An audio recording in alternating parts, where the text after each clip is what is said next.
In the field of information architecture, IA for short, there is a frequently used principle that says content should be repeated in all of the appropriate contexts.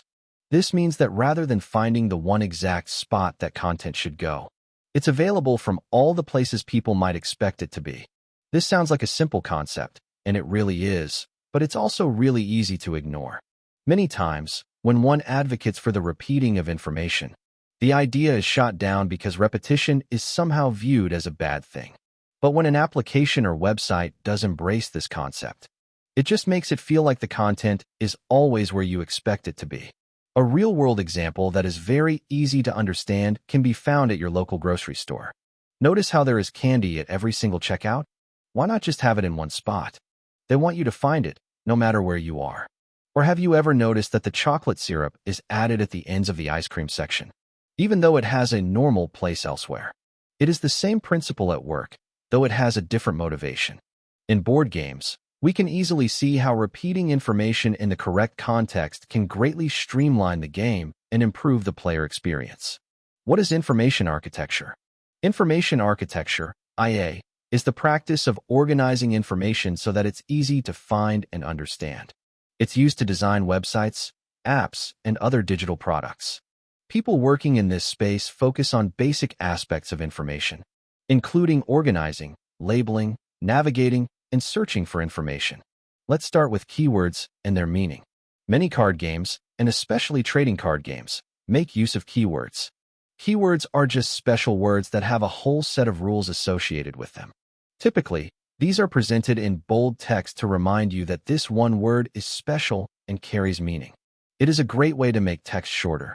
One pattern that I have observed is that the first set of cards with a new keyword will often have the definition of the new word on the card. Below is an example of a card from the World of Warcraft TCG. Note that the word invincible is a keyword.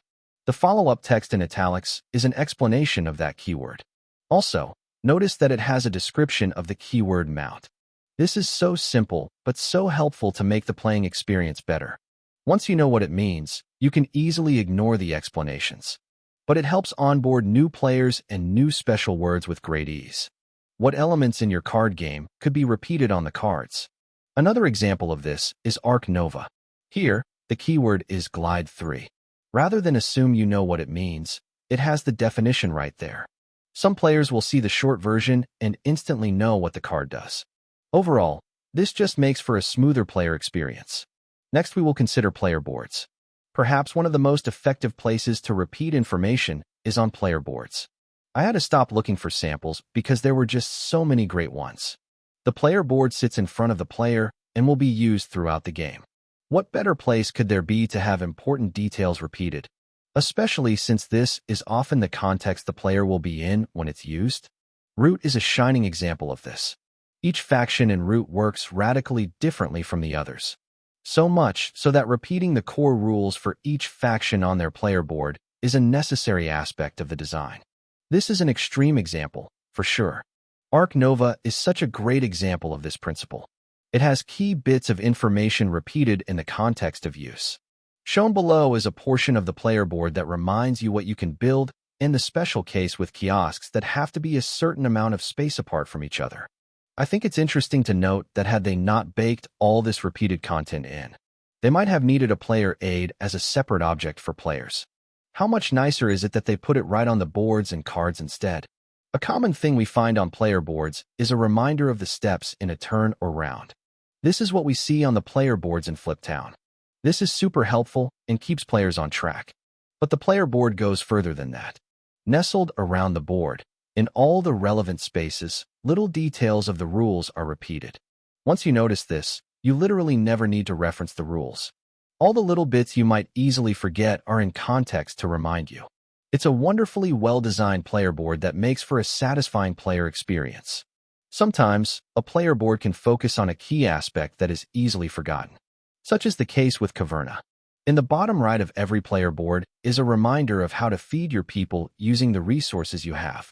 Sometimes, turns are so simple that you don't need to explain the structure. But instead, you just need to show the choices you have.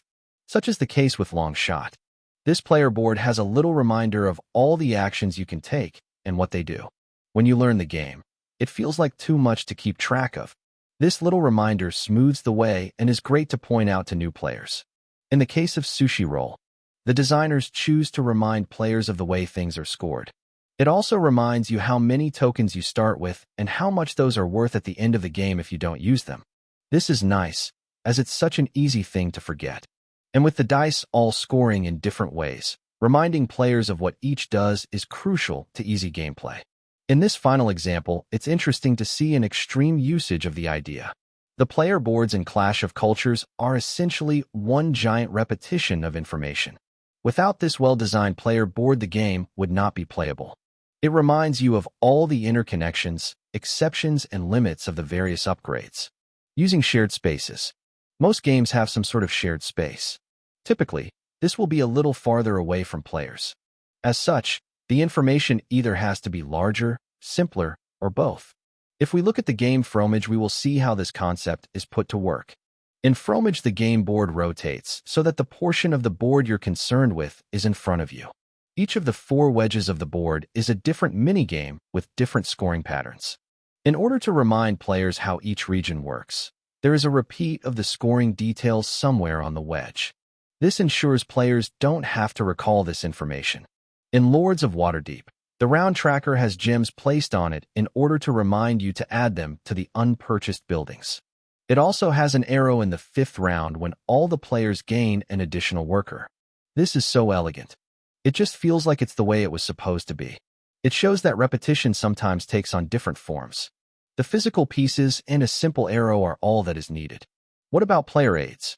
I have a love-hate relationship with player aids. I love them for obvious reasons. They make learning and remembering how a game works significantly easier. They are absolutely essential to many games, and frankly, more games should have them. Or should they? In my opinion, many games that could have them don't need them because they are well designed. I don't mean mechanically. I mean the graphic design of the game is structured such that the learning and remembering are built right into the design. Many games could avoid having an aid simply by weaving that information into the player boards, cards, and so on. Naturally, there are times when it really is the only option. That's fine, but whenever possible, it's my belief that we should try to avoid needing them. Scroll back up through the games listed so far in this write-up. The only one that has and needs a player aid is Clash of Cultures, and that's because the player boards are already jam-packed with reminders. Many of the games listed could have cleaner visuals by taking away all those helpful in-context reminders. Sure, they would appear more beautiful because of this, but the player experience would suffer. The trick-taking game Skull King is actually a really awesome game. It is super clever and is unlike any trick-taking game I know of. However, one place it falls short from a player experience standpoint is that the special cards, which are not just numbers, have zero text to tell you what they do. The Kraken and the Whale cards are shown here. But what do they do? Well, you will have to go read the rules or consult a player aid. And nothing says, hey, I have a special card, like asking for the rulebook. How to do this right? It will probably come as no surprise that the way to do this right is to playtest. Observe what people ask about, what people forget, or what people do wrong. Those are things that need guideposts. Perhaps a player aid is needed. But first, consider how you might weave the needed information into the context the players are experiencing. Is it a score-based trigger? Add a note or pointer on the score track. Is it a special word on a card that players get wrong? See if you can add the rules to the card. Do players frequently misuse a component? Provide a reminder in the place where the component is not allowed. The point is to pay attention to both the problem and the context of the problem. Working from there, you can try to provide the most elegant version of the repetition.